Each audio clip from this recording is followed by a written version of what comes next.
throughout the presentation, and we will be doing the same format with some Q&A after we hear from Howard Strain. So Howard, take it away. Hello, everybody. I'm an attorney at Legal Aid. My practice is almost all my cases are in Ashtabula County. And I've been in the family law unit for about 6 years now, and I've worked very closely with Davida here. She was my mentor in coming into family law. Before I get started with my portion of this, I know my colleague Lon Cherie had posted a very important question about digital security for the survivors of domestic violence. I think really a critical thing you can tell people is to get a password manager. They're almost certainly going to have to change their passwords and keep them in a place, but with a password manager, they can do that. And even if they lose the phone, because the phone is a target in virtually every domestic violence situation, they can still have, all their passwords. They probably should do a new email and just assume that, their information has been compromised. And especially if they have pictures, texts, videos that they would consider as evidence, then uploading that to a, like a Google Drive or Dropbox, an online storage place would be very helpful. And the second part of Lon Cherie's question was, what can the courts do? Sadly, not much, but there is a very good book called Nobody's Victims. It's by Carrie Goldberg that goes into great detail of some of the things that people can do. But there's a Section 230 of a 1996 law called the Communications Decency Act, which has been interpreted to give near blanket immunity to platforms, social media platforms, for what people post. So in a case that Miss Goldberg, unfortunately lost in New York, it was against Grindr because her client had been dating someone that he met on Grindr, and when the relationship went south, the other person started making fake profiles of her client and arranging dates and posting things like, I have rape fantasies, so even if I say no, just please, ignore me. And then there was also a case in Wyoming. Now, this was a few years back, 2009, where the angry, the ex posted an ad in Craigslist saying, I want to meet people and I like it rough, and the woman got stabbed. She did survive, but unfortunately, there's not a lot that people can do against the companies themselves that are posting it. But circle around, tell them the importance of changing their passwords is an excellent thing. I always I tell my clients, stop posting stuff on social media because it can be downloaded as evidence, and I've done that many, many times where the opposing party post stupid videos of them, saying things, making threats, and it just makes very easy evidence. So with that said, that sideline. So with divorce and custody, now it's a very complex area. So this is just an overview. So Chloe, if you can do the next slide. So basically, here's the very simple definition of custody. It's the right to have the ultimate legal control over the child at that time. And a central feature of custody law is that until they become adults at age 18, a court can always change custody. It's just, set under Ohio law that they want to make sure it's in the best interest of the children. So custody can be changed as we go forward. But if we can go to the next slide.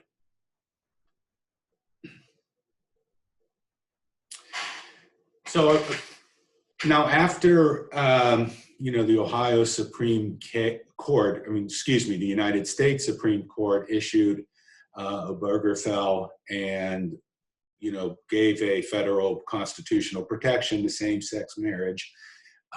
Basically, there's no real difference in what I'm saying as it applies to, same-sex marriage versus, male-female marriage here. In fact, the courts are now changing their language in their model forms, which used to be gender specific, to plaintiff and defendant, and eliminating the use of gender specific terms. But the one place where it still does apply is where there's a single mother, because she is presumed to be the custodial parent until there is an order from the court.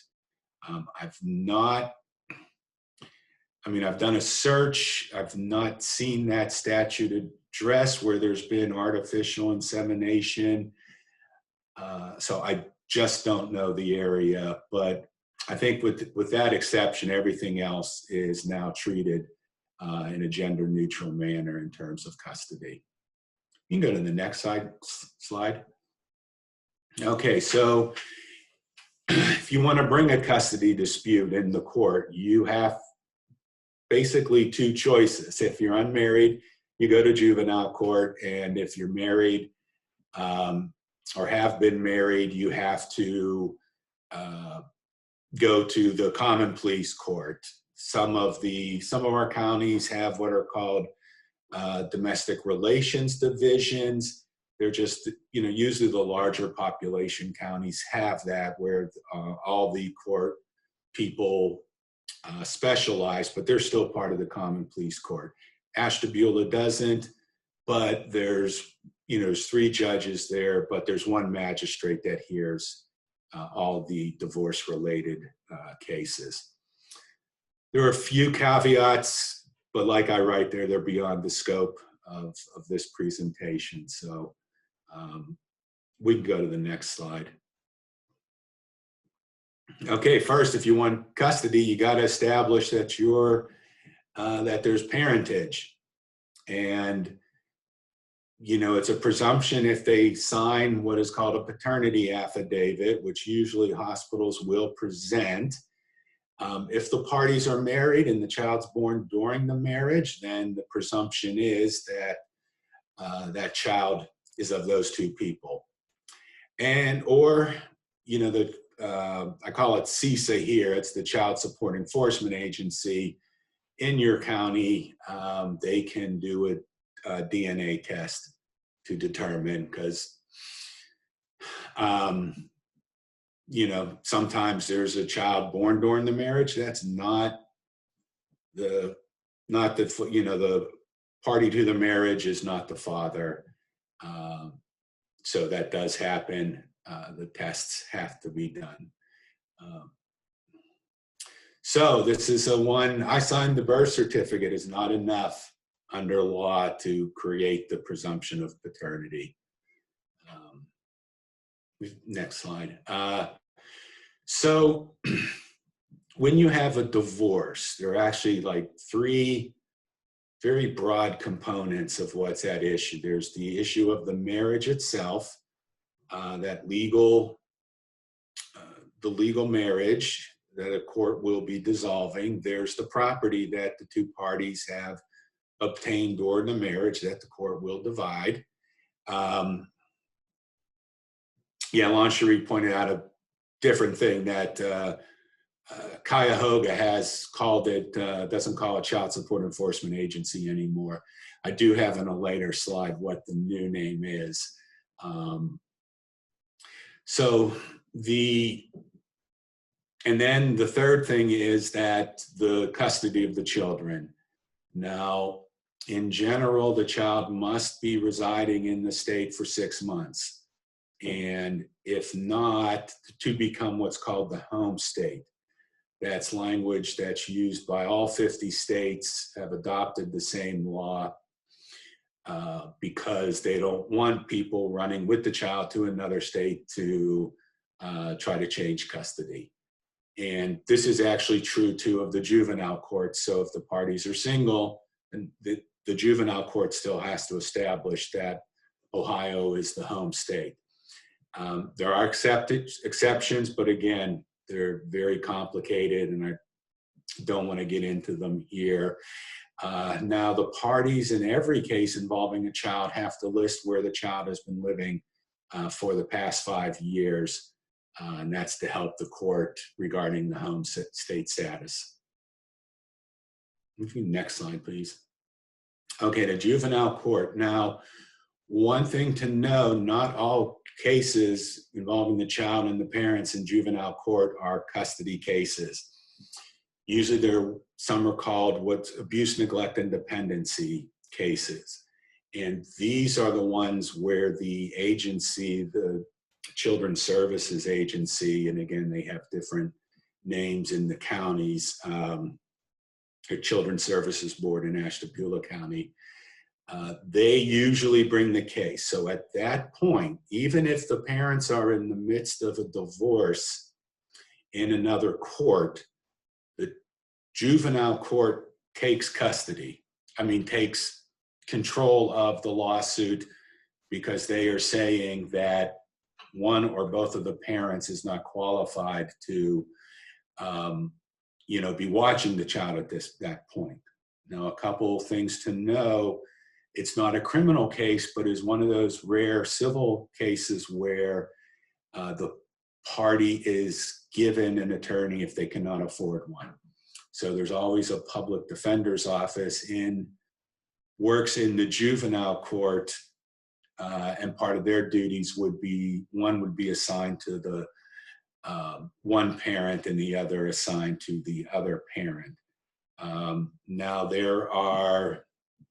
and the goal with the Children's Services cases is to remedy the situation and try to reunite the family.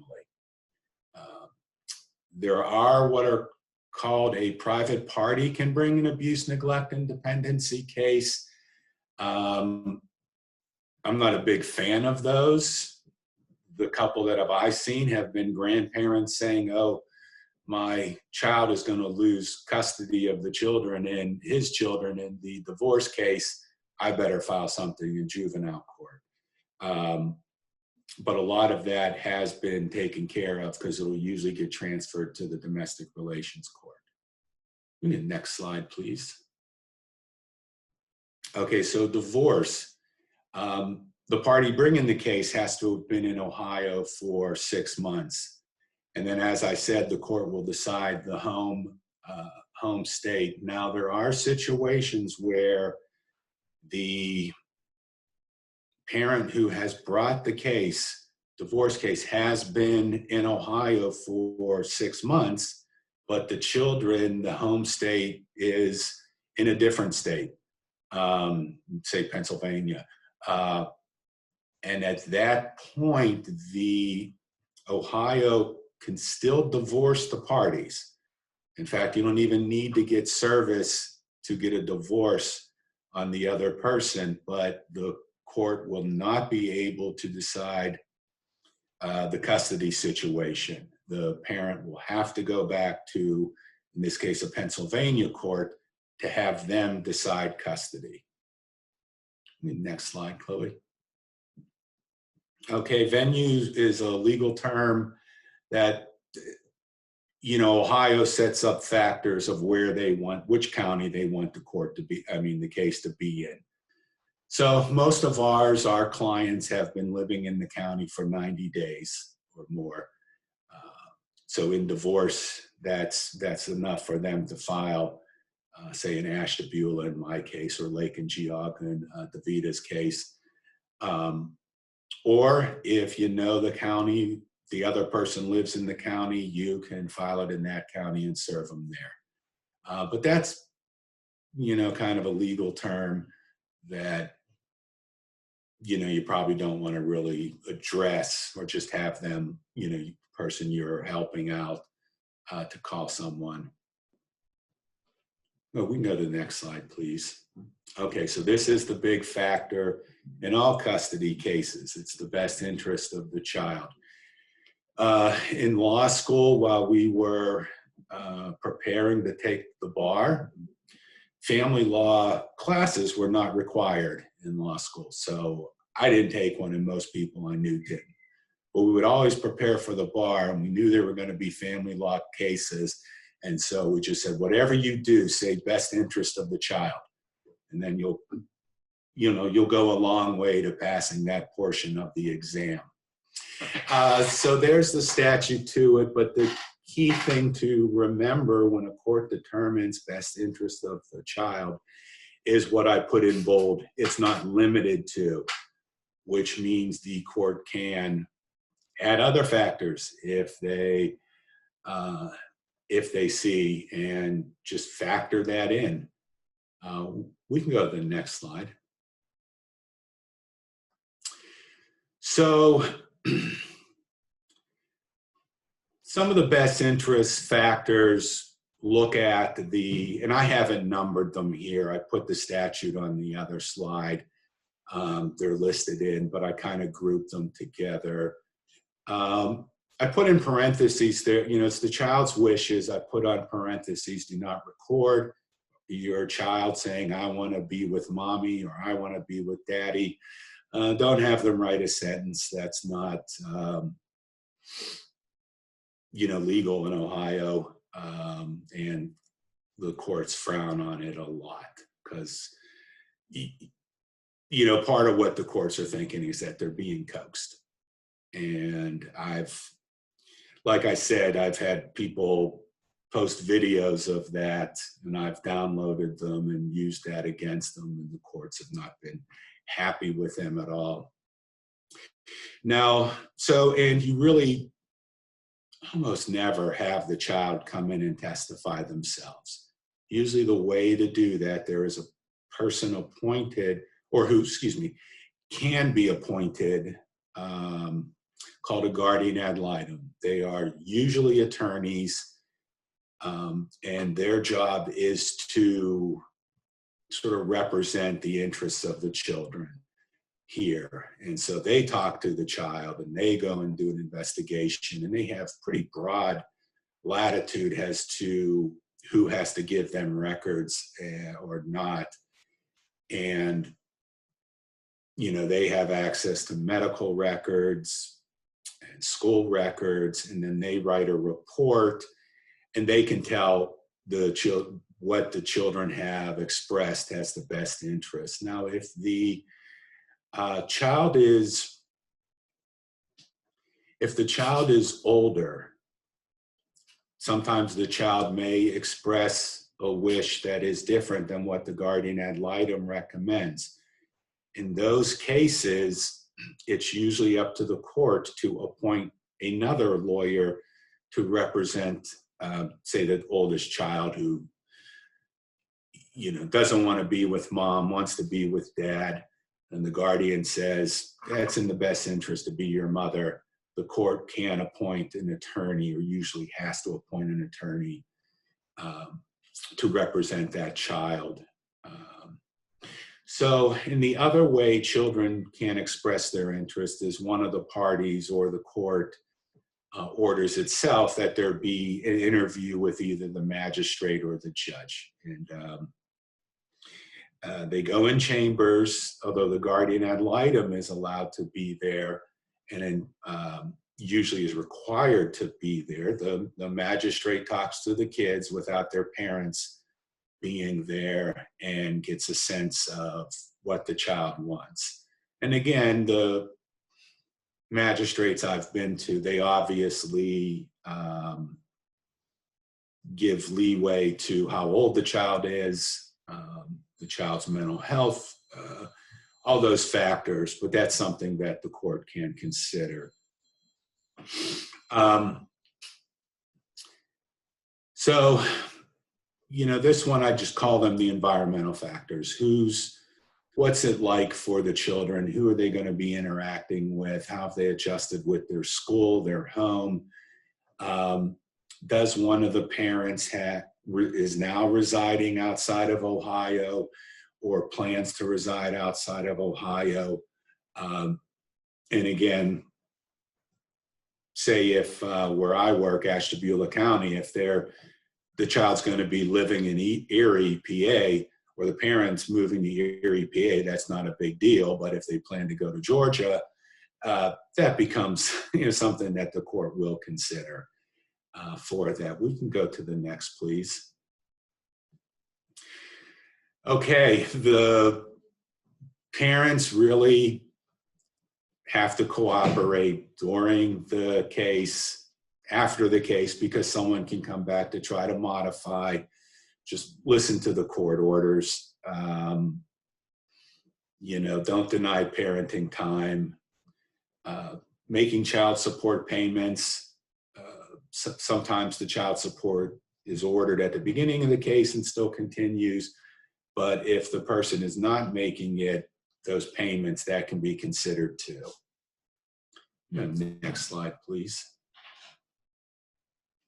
Okay, so Davida talked a lot about the domestic violence, and that is absolutely considered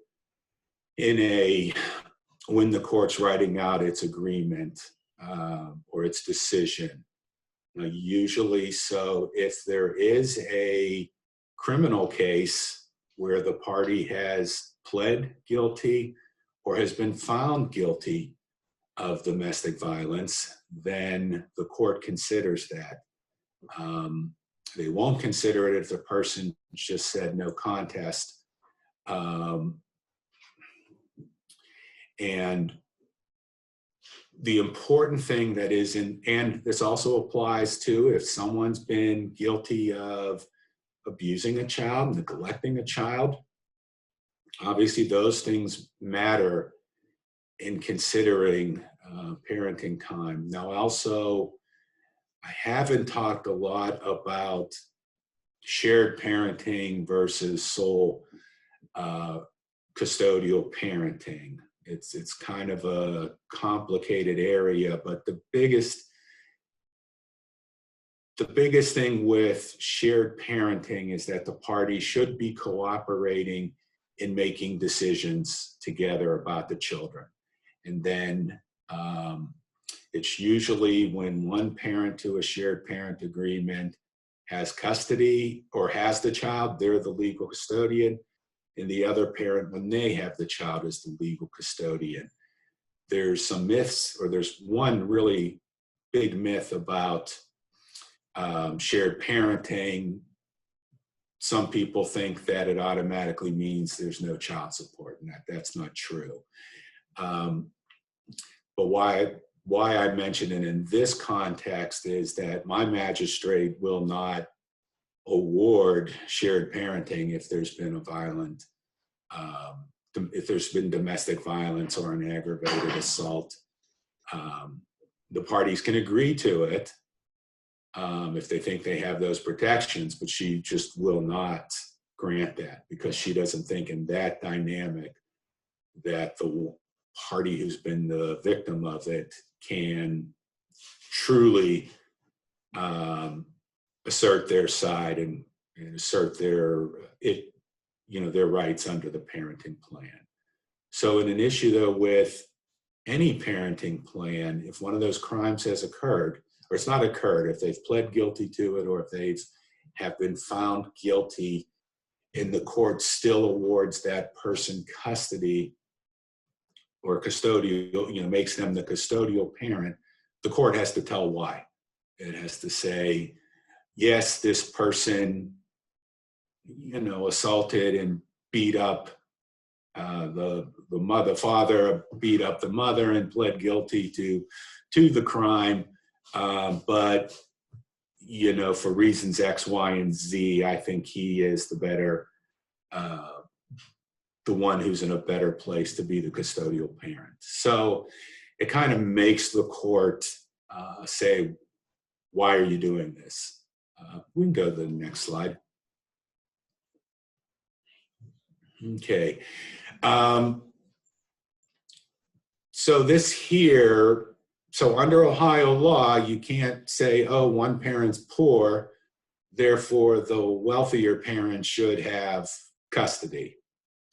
And that is the law. They can't stand it, but I mean, excuse me, they can't state that's the reason why. But as Davida and I have both run into, sometimes issues come up, and the court will just state it in a different way.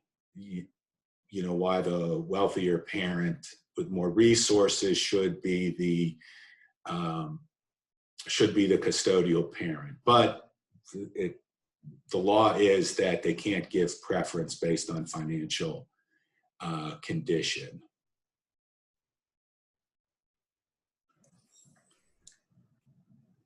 Howard, this is great. We have lots of good questions to unpack a few of the topics you've already touched on. Okay. So if you could, I know you've acknowledged this can be pretty complicated, but just walk us through a little bit further the distinction between custody and parenting time and what it means to have visitation or parenting time versus legal custody. And that was one of the questions in the chat, is clarifying, legally, is there a difference between legal custody and physical custody? And I think the question probably relates more to like visitation and parenting time. Yeah. So when you have a case where it's just a sole, it's usually the official term is that you are the sole residential and custodial parent. And so that means in making the legal decisions, such as medical decisions, is usually where it comes up the most. You have that parent has the ultimate control to say, in a hypothetical, it always comes up as one person, the pediatrician, or let me give the example, say, God forbid the child has something like leukemia, where it's not an imminent harm. You don't rush them to the emergency room right there, but there's going to be some long-term care, medical care, that's going to have to be provided. So if you are the sole legal and custodial parent, you have the right to make that decision. Now, again, as with everything in regarding the children, the other side can contest that, bring it back. But as it states, like say you want to, you looked on the internet and found that almonds are good for this, so you're just saying, I'm going to ignore the doctor's advice and give my kid nuts to treat him for the leukemia, and the other parent can just easily bring a court case and saying, look, this is not correct. Here's my medical expert. Here's the pediatrician saying, let's do this, science-based treatment. But usually that's like the biggest area, and also for school placement. Now you can separate school placement depending upon, usually that you're presumed, if you are the sole legal and custodial parent, it is presumed that you are entitled, the child will go to school where you go or where you decide, be it a private school, be it an open enrollment, being the school in your district. Sometimes say the parents separate, one is still the sole custodial parent, the other is not, but the other parent lives in the better school district. And so they say, but other parent is the parent for school purposes. So now so you get to make the legal decisions for the child. Parenting time it's a different part of this, different sections of the statute. And that's just what it says. It's a schedule in which the non-custodial parent has rights to have the child. But they only have the right for visitation. And so say in my hypothetical, the medical hypothetical, if, just because a parent has parenting time doesn't mean they get to make the ultimate medical decisions. Now, normally in every agreement, we'll say if the child has an accident or there's an emergency, the parent who has the child takes them to seeks out the emergency care. But the parenting time is just that it just gives them a schedule for when the children can be with that parent. Now, even in a shared parenting plan, where whenever one parent has the child, that parent is the custodial parent, and if the other one has the child, they're the custodial parent. You can still have parenting time because it will, one example is that, so say they're shared parenting, but they have sort of the older, every other weekend parenting time. That parent can still have a say in things like medical, education, religion, whatever the parties want to say and do that. So. And could you just touch briefly, Howard, on where there maybe has been some evidence of violence? How would a parent request and obtain supervised visitations or court-ordered supervision for the other parent to see the child? So basically, where there's been evidence of abuse, and one of the parties files the case, say in this case, it's the father wants to get, he has the children, but wants supervised visits for the mother. When he submits, the court pretty soon after the case starts will issue what's called a temporary parenting time order. And, in that situation, they could say, for right now, the parenting will be supervised. Sometimes it can be with a relative or a friend they both trust. Sometimes it could be the courts, or there are services that do supervised visitation. There's in Ashtabula County, it's called Rooms to Grow. So there are people who it's someone with Job and Family Services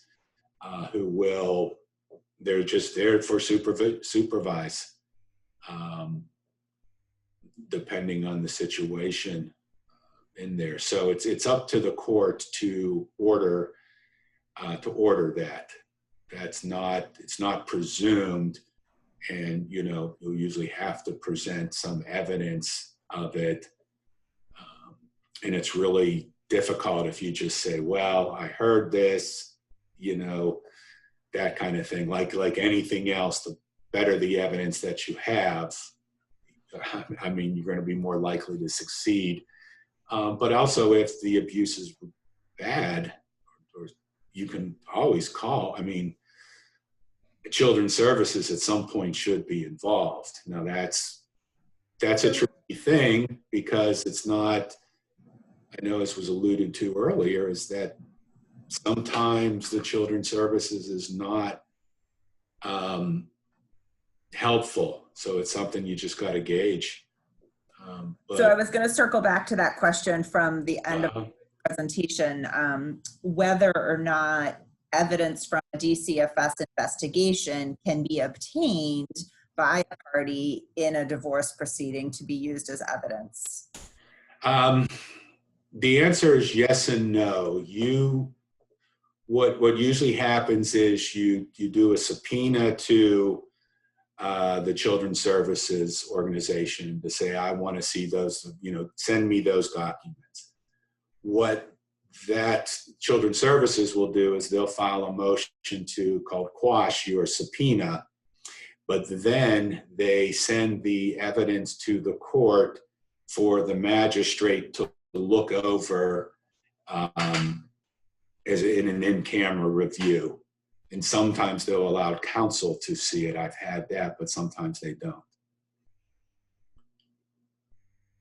Great, thank you. I want to get to a couple other questions we had posted. And I think some of these relate to issues where parties obtained court orders for divorce in other states, but are now coming to Ohio. So for a lot of providers, they need to know who legally is entitled to pick the kids up from school or take them to, whatever activity. What generic recommendations can you offer if parties present papers that don't clearly specify who has that custodial decision-making authority? So normally they would have to register the decree. They would have to get a certified copy from the court. And I'm not sure of all the steps. I had a case where it already filed, but there's the process called registering in the county that you've lived. But Davida, I'm not sure if you've. Yes, that's Howard's absolutely right. You actually can file a certified copy of the divorce decree from another state, or even a civil protection order from another state. And then, of course, you kind of want to have two certified copies, because if you were going to present this as evidence in your case here in Ohio, then you'd need an additional certified copy, and you could talk to your client about the facts, with respect to this particular case, and introduce that certified copy as evidence and move it into evidence as part of that case. And so just by certified, you've got to find out the county in which the other state issued the case, and then contact the clerk of courts at that county. And it depends. Different states have different, one, there's usually a cost. It just depends. The clerks do it, but that widely varies. The other is that finding, because you have to have the case number usually. Some states make it easier, like Pennsylvania, everything's on one website. But the other thing, though, if you're trying to register a civil protection order, there are two things with that. One is they're not on the internet. The case is not on the internet. So your client you'd have to contact the clerk of court in that case. But also with civil protection orders, they are, and it says it quite boldly, they're enforceable across all jurisdictions, and that includes tribal courts, virtually, I think every court, territory, state in the nation. That was part of the Violence Against Women Act. That was one of the things that was issued there. So it's not enough if you come across with Pennsylvania's version of a civil protection order and your local police don't enforce it. That's not correct. So a slight variation on this, if you have a protection order, no contact order from a different jurisdiction that has expired, here in Ohio, can that expired order be used as evidence in a new case filed in Ohio, be it a divorce or an application for a new protection? It depends. If it's what are called a consent agreement, because you can do a consent civil protection order.